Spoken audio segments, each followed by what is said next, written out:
आज हम लोग बौद्ध धर्म के ऊपर चर्चा करेंगे।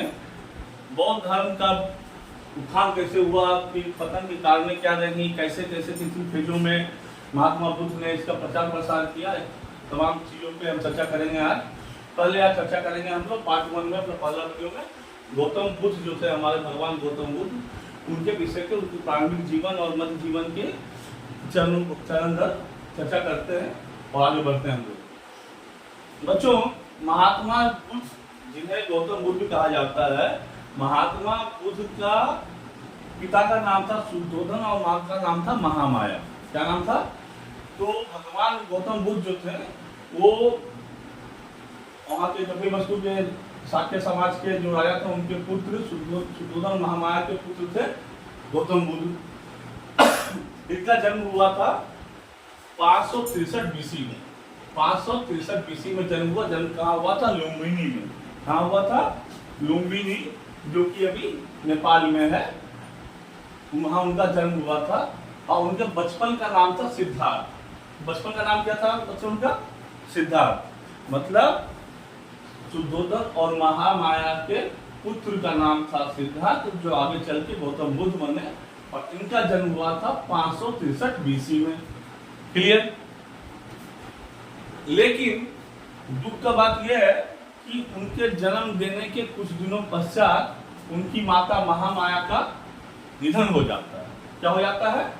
निधन हो जाता है, जिसके कारण उनकी जो मौसी थी, जिसे मासी भी कहते हैं, मौसी भी कहते हैं, प्रजापति गौतमी ने उनका पालन पोषण किया। किसने पालन पोषण किया? प्रजापति गौतमी, जो उनकी मौसी या मासी कहते हैं हम लोग, उन्होंने उनका पालन पोषण किया। और पालन पोषण बना करके उनका विवाह हुआ यशोधरा से। उनका विवाह हुआ यशोधरा से और एक पुत्र का उन्होंने जन्म दिया, जिसका नाम था राहुल। ये हो गया उनका जीवन का संक्षेप में। माता पिता का नाम शुद्धोधन, माता का नाम महामाया। मौसी ने पाला पोषा, क्योंकि माता निधन हो जाता है। शादी यशोधरा से होती है, पुत्र जन्म राहुल का होता है। अब क्या हुआ, एक दिन हमारे जो सिद्धार्थ, तब के सिद्धार्थ अपने कपिलवस्तु के किसी गांव में घूमने जा रहे थे। कहाँ जा रहे थे? घूमने जा रहे थे। तो घूमते हुए क्या देखा, एक बेहद ही लाचार गरीब व्यक्ति को देखा। एक तरफ एक किसी हैंडीकैप लंगड़े व्यक्ति को देखा, एक तरफ किसी भिक्षुक को देखा, और एक तरफ किसी मरे हुए व्यक्ति को देखा। इन चीजों को देख के उनका मन थोड़ा डोल गया और अंदर ही अंदर व्यथित होने लगे। ये सारी चीज देख के, जो ये दुख था, किसी गरीब का हो, चाहे किसी लाचार का हो, चाहे किसी का हो, ये देख के व्यथित हो गए। और उन्हें समझ में नहीं आ रहा था, भाई इतना दुख क्यों है? सब कुछ संसार में रहते हुए इतना दुख क्यों है? इस दुख क्यों है और इसका निवारण क्या हो सकता है? इसकी खोज के लिए उन्होंने 29 वर्ष की उम्र में 29 ईयर्स की उम्र में उन्होंने गृह त्याग दिया। क्या कर दिया? गृह त्याग दिया। अब बात करते हैं थोड़ा सा इधर आके, जो भगवान गौतम बुद्ध हैं, उनके जन्म से मृत्यु के हिस्सों को अलग अलग सिंबल से सिंबलाइज किया गया है। तो बर्थ को सिंबलाइज किया गया है लोटस एंड बुल से। उनका जन्म होता है तो सिंबलाइज किया गया है लोटस और बुल से। और जो गृह त्याग दिया, उस तकलीफ के कारण और निवारण की खोज में, उसका सिंबल है हॉर्स। सिंबल क्या है? हॉर्स। अब वो व्यथित होके दुख के कारण और निवारण की खोज में उन्होंने चल दिया, गृह त्याग दिया, साथ सुख सब कुछ छोड़ के निकल पड़े। 7 साल 7 ईयर्स 7 साल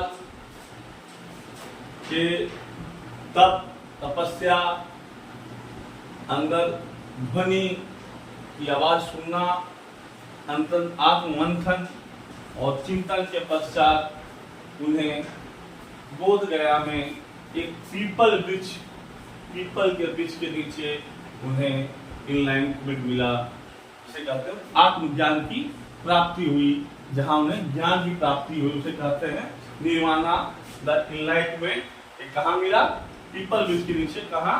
बोध गया में। इसलिए इस सिंबल को कहते हैं बोधि ट्री या पीपल ट्री सिंबलाइज किया जाता है। जब उन्हें वहां पे उनको किसी का दुख के कारण निवारण का आत्मज्ञान हुआ, तब वो वहां से चल पड़े प्रचार प्रसार के लिए। कहाँ चल दिए उन्होंने? धर्म के प्रचार को प्रसार करने के लिए। और इसी ज्ञान प्राप्ति के बाद उनका नाम पड़ा बुद्ध। क्या नाम पड़ा उनका? बुद्ध पड़ गया, महात्मा बुद्ध के नाम से उन्हें जाने लगा। और उन्होंने उनका पहला श्रीमान जो होता था, धर्म चक्र जिसे कहते हैं, उसका चिन्ह था व्हील। और जो महाप्राण निर्माण हुआ, डेथ कब हुआ? 483 ईस्वी BC में कुशीनगर में। उसका सिंबल है स्तूपा। सिंबल क्या है? स्तूपा। सिंबल क्या है? स्तूपा।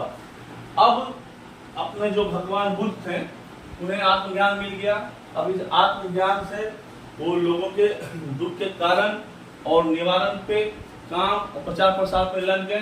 फिर लगने के बाद बुद्ध धर्म का 3 पिलर्स बनाया गया। 3 पिलर्स क्या क्या है भैया? 3 पिलर्स ऑफ बुद्धिज्म। पहला है the Buddha, Buddha the founder, किसे कहते हैं? Founder, Buddha the founder. दूसरा है Dhamma, Dhamma the teaching. 3 pillars of Buddhism का सवाल में आता है, पहला आएगा Buddha the founder, Dhamma the teaching, Sangha, Sangha is the organisation और order of the monks and nuns. Monks and nun, हमने सन्यासी और सन्यासियों का जो ऑर्डर है क्रोनोलॉजिकली होगा, उसे कहते हैं संघा। अगर सवाल आए 3 पिलर्स ऑफ बुद्धिज्म क्या क्या है? बुद्धा, धम्मा, संघा। और इन चीजों से उन्होंने 3 पिलर्स को आगे रखते हुए अपने धर्म के प्रचार प्रसार में वो आगे बढ़ चुके थे। और अलग अलग जगह शहर घूम घूम के लोगों को दुख दूर करने के लिए उन्होंने प्रयास किया। और इस चक्कर में उन्होंने 3 पिलर्स बनाए, 4 रथ बनाए, अष्टाध्याय बनाए, मध्य मार्ग बनाया। इन सारी चीजों की चर्चा हमारी आगे जारी रहेगी। आप हमारे जुड़े रहेंगे, शेयर करेंगे, सब्सक्राइब करेंगे, फॉलो करेंगे, लिंक पे कमेंट भी करेंगे आप जानना चाहेंगे तो। और बुद्ध के जो मेन चीज जिन्होंने ज्ञान से प्राप्त की, उसे कहा गया डिजायर।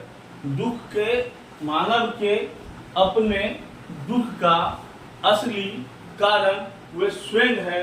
और उसके अंदर आत्मा में छुपी हुई पाने की और पाने की और पाने की आकांक्षा और महत्वाकांक्षा को माना गया है। महत्वाकांक्षा इतनी दूर तक चली जाती है कि हम पीछे अपने दुख को भी साथ में ले लेते हैं और एक स्तर पर जाके हम अपने आप को दुखी, निरीह और मजबूर महसूस करते हैं। और इसीलिए डिजायर को माना गया है सबसे बड़ा मुख्य कारण इस धर्म, बौद्ध धर्म में माना गया है। डिजायर के वजह से लोगों की जिंदगी में तमाम परेशानियां हैं। डिजायर के वजह से उनकी सपनों को साकार होने में देर लगती है। उनकी डिजायर के वजह से सपने जो छोटे हो सकते हैं या कम हो सकते हैं, इतने बड़े हो जाते हैं, वहां तक पहुंचना उनके लिए थोड़ी सी मुश्किल या नामुमकिन जैसी भी हो जाती है। तो इन डिजायर को महात्मा बुद्ध ने अपने दुखों का मुख्य कारण माना है।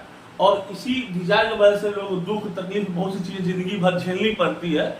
इसे या तो खत्म करना है या फिर इसे अपने आर्थिक, मानसिक, शारीरिक, सांसारिक, बौद्धिक, आत्मिक संतुलन में रखना है।